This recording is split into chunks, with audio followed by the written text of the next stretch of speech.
Hello everyone, I'm Dr. Kajal and I am from Jaipuria Institute of Management, Lucknow. And this flipped video is basically going to be talking about the email story. Now, before I begin telling you about the email story specifically, there's a little story I have in mind which goes way back to the year 1921. So 20s, you can imagine that period, that era. Try digging up your fertile imagination and be with me at that point of time. So the name of the gentleman was Hermann Rorschach, and he happened to conduct a very famous experiment. It was called the Rorschach effect. Now, what exactly did Hermann do? Nothing much. He had certain ink blots, and these ink blots were presented on paper, and individuals were asked to decode. I mean, what is it they see, or what is it that appears to them the moment they look at that ink blot? So apparently, while one person saw the wings of a butterfly, the other person saw the wings of a demon, so on and so forth. So ideally, the test showed the state of mind that an individual is and the emotions that he or she might be going through. Interestingly enough, you might be thinking that why a story of 1921 and that too in the email story? Well, the point that I'm trying to make over here is that the manner in which the Rorschach effect was decoded by various people, your email will specifically be decoded by various people in various other ways, which means an email today is a reflection of your psyche and your personality. So moving ahead.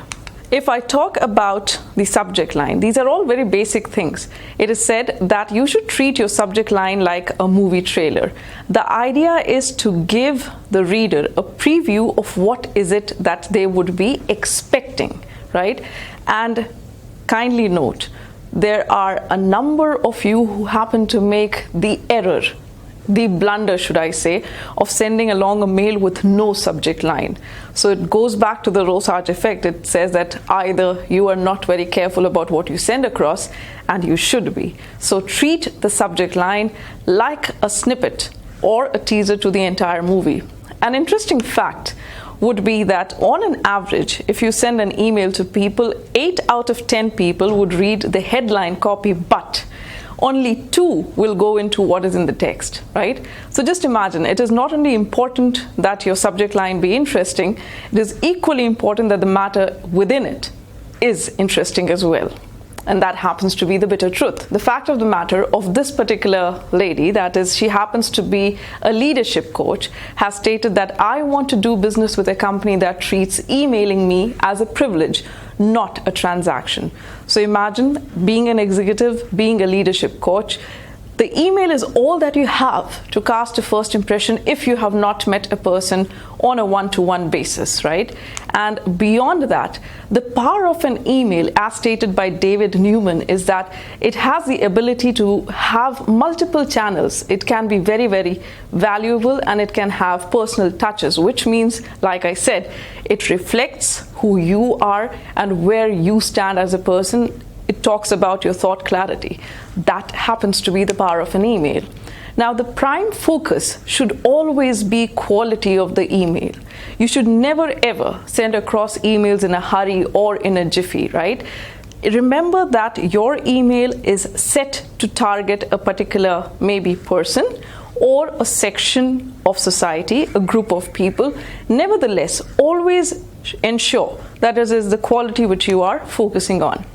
And of course, nothing beats authenticity and honesty. I mean, the days of letter writing are gone. They are over and done with. So what speaks about how credible you are is in fact your email. And obviously, the fact is that there is no formula for a perfect email. It's just that your authenticity and honesty should flow through naturally. The objective, as I stated, is you should engage the audience, which means reaching the inbox is not your goal. Your goal is to engage the reader, the person who reads your email.